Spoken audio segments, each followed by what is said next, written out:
Select केला पाहिजे फ्लाइंगला त्या बघायचं, कारण तिथे फ्लाय केलेलं कुठलंही विमान तरंग तिकडच्याच बाजूला येणार.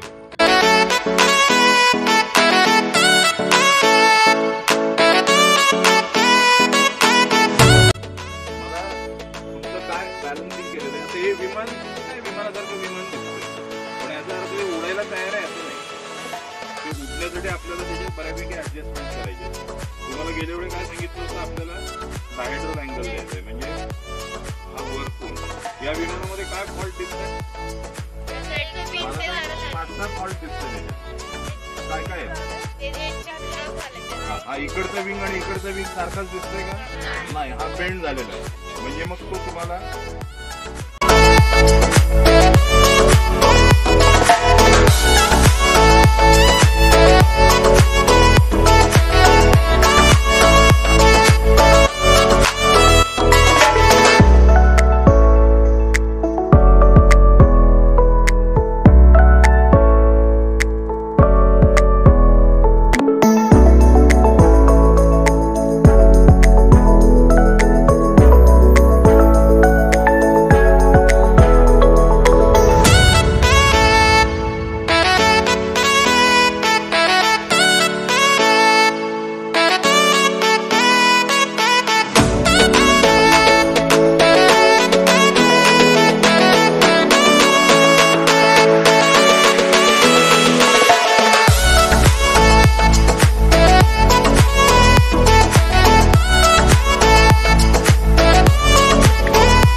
हे बघा, तुम्हाला लांब आणि अशा मोठ्या ग्राउंड साठी लागणारं विमान म्हणजे अशी बाज सारखी असतात. त्याला स्पीड खूप असतो आणि हे तुम्हाला खूप लांब पर्यंत उडवता येऊ शकतं. फक्त याचा स्पीड जास्त असल्यामुळे तुमचं बॅलन्सिंग